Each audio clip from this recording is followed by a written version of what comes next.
Hi, welcome to a short video for students of Whitworth High School on how to set and save your Outlook email password.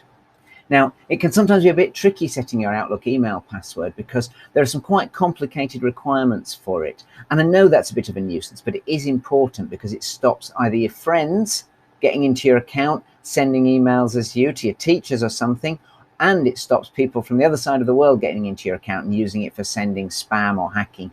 So you have to put up with the fact it's a little bit complicated, I'm afraid. So first requirement on your password is it has to be at least 8 characters long. That means 8 letters or numbers. So Jim would be no good. 1, 2, 3 would be no good. They're not long enough.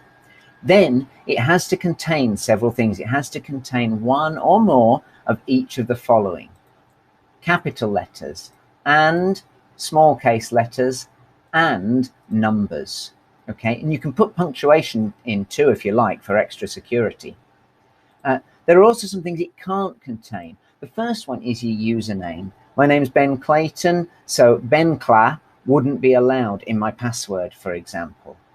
And the one that often gets people is it can't be a password lots of other people have used before. So you might think, I'll use password 1234 with a capital P. I've never used that before. But the trouble is, thousands of people across the world have used that same password, which makes it really easy for people to get their computers to hack into accounts. So you have to choose something that's unique to you. So here are some ideas for things that you can remember, but others won't easily guess. And the thing to do is to pick a couple of these, 2 or 3 of them, or maybe ideas of your own, and join them together to make a unique password. So some things you could include might be your house number, the date or month you were born in, your pet's name, your granny's name, or the street or area where you live. So, for example, you might think, my cat's called Shadow, my granny's called Beryl, and I was born on the 18th. So I'll make my password Shadow Beryl 18. It's unique to you. You might be able to remember it, but nobody else would guess it easily. It might take a couple of tries to get one that works. If you find it rejects your first attempt, make sure you read the message. It might be you've just typed it not quite the same, might be you've missed something out, or it might be that it's a common one, and only reading the message will show you that.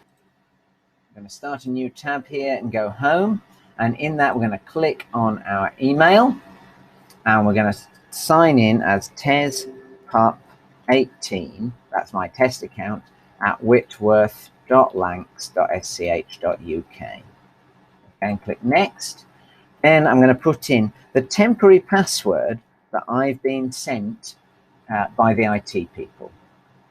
Okay, and straight away it's going to ask me to set my own password. Now my current password, that's the temporary one I've just been sent, and then I'm going to put in the one I've decided to use. So I'm going to use Shadow Beryl 18, and then I've got to type it again. 18, there we go, and I'm going to type it really carefully and click sign in, and there we go. It's having a little think, and then it's going to ask me if I want to stay signed in. Well, yeah, I don't want to be asked my password more often than necessary, so I'm going to say yes, and then I'm into my emails. But do you know, everyone in the modern world has dozens or even hundreds of passwords. Nobody can remember them all. Google know that, so they've kindly offered to save them for you. And it's quite safe to do this because they're all encrypted, which means they're sort of put into a code so that no one can read them unless they have your Google password to access them with. So I want this to save my password for me. But I've just put 2 passwords in on the last screen. I put my temporary one in, and I put the new one I've decided to set in. Is it saving the right one? I better check. Username, tespup18. That's the right username. What about the password? I'll click the little I. Oh, look, it's using the temporary password. That's no good. So I'm going to erase that, and I'm going to put in Shadow Beryl 18 that I now want to use, and I'm going to click save. Okay, so now that's saved it for this site. So I can click up here and I can click sign out, and will take a moment to sign me out, and then I'm going to go right back to the beginning on the My Faves page. I'm going to go into the email again.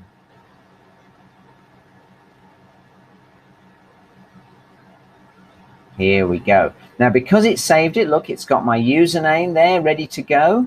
And I can click on that, and then it's already put in the password for me. Sometimes you have to click in this box and choose it from the selection there, and then I can click sign in.